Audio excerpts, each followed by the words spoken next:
Perkenalkan, nama saya Aprilia Chandra Devi Rosadi dari Prodi Pendidikan Matematika semester 2 dengan NIM 2411028. Di sini saya akan menjawab pertanyaan-pertanyaan dari buku Aswaja 1 yang telah dijelaskan oleh kelompok 9 dari bab 4.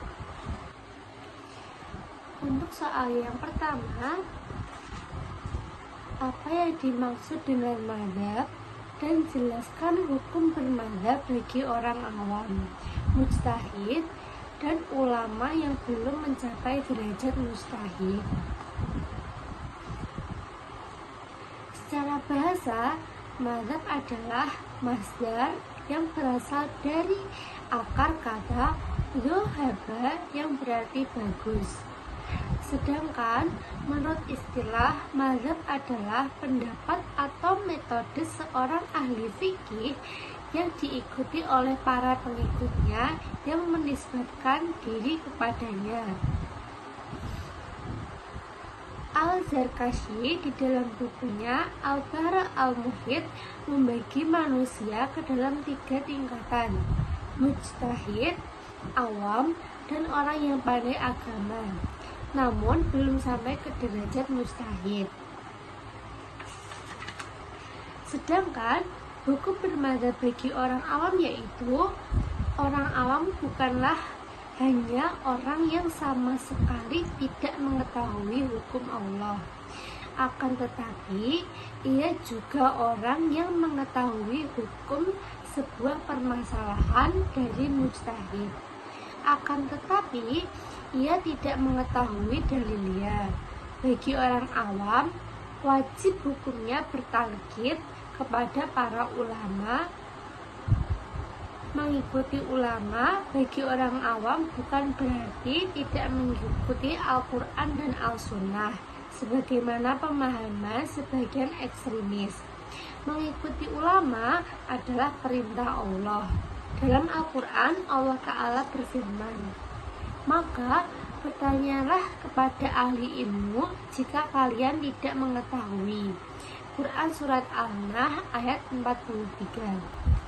Adapun apabila para imam mazhab berbeda pendapat dalam sebuah permasalahan, maka kewajiban orang awam adalah mengikuti mazhab yang ia yakini paling unggul dibanding mazhab lainnya atau minimal setingkat dengan mazhab lainnya, walaupun dalam kenyataannya mazhab yang ia ikuti diungguli oleh mazhab yang lain. Yang selanjutnya, hukum bermazhab bagi orang yang pandai agama namun belum sampai ke derajat mujtahid. Para ulama berbeda pendapat terkait golongan kedua ini.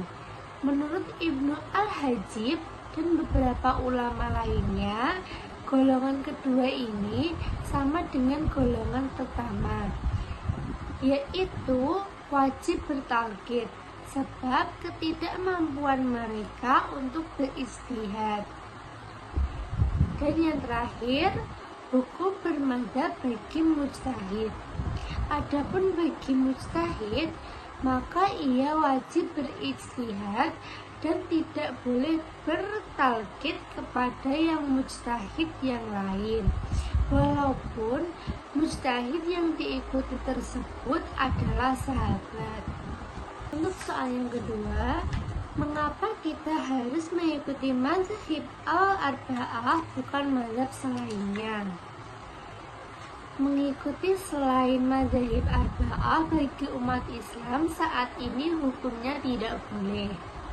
Setidaknya ada beberapa alasan tentang ketidakbolehannya.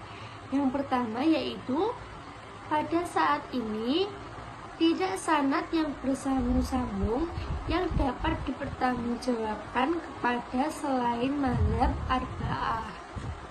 Hal ini berbeda dengan mazhab arba'ah. Sanadnya mutasil dan diriwayatkan dari para ulama hingga kepada para imam mazhab. Alasan yang kedua, pendapat yang dinisbahkan kepada selain mazhab arba'ah tidak mundahib. Mundahib atau batasan-batasannya tidak dijelaskan. Artinya, tidak dapat diketahui apakah pendapat yang dinisbahkan kepada mereka adalah mutlak tanpa syarat ataukah harus disertai syarat, atau apakah pendapat itu umum bagi semua orang dan semua kondisi, ataukah hanya khusus bagi orang-orang tertentu dan dalam kondisi tertentu. Berbeda dengan mazhab arba'ah yang para pengikutnya meriwayatkan dengan jelas seluruh syarat-syarat pendapat imam dan memerinci antara umum dan khususnya. Untuk soal yang terakhir yaitu sebutkan sumber hukum menurut mazhab Hanafi, Maliki, Syafi'i, dan Hanbali. Yang pertama, sumber hukum menurut mazhab Hanafi.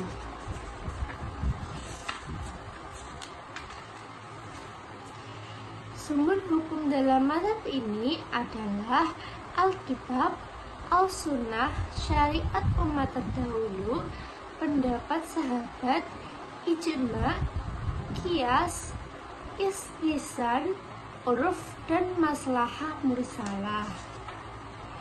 Yang kedua, sumber hukum menurut mazhab Maliki.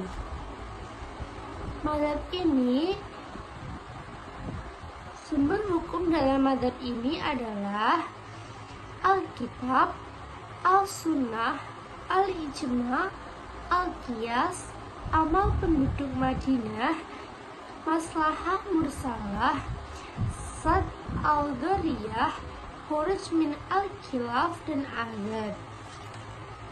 Yang selanjutnya, sumber hukum menurut mazhab Syafi'i.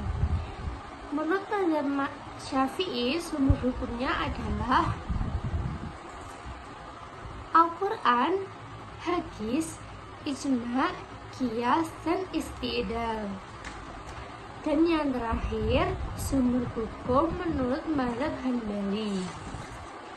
Sumber hukum dalam mazhab ini adalah nas, Al-Quran, hadis, ijma, fatwa sahabat.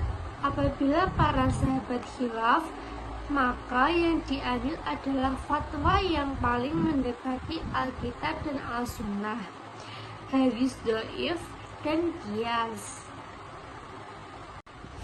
Demikianlah beberapa jawaban yang dapat saya sampaikan.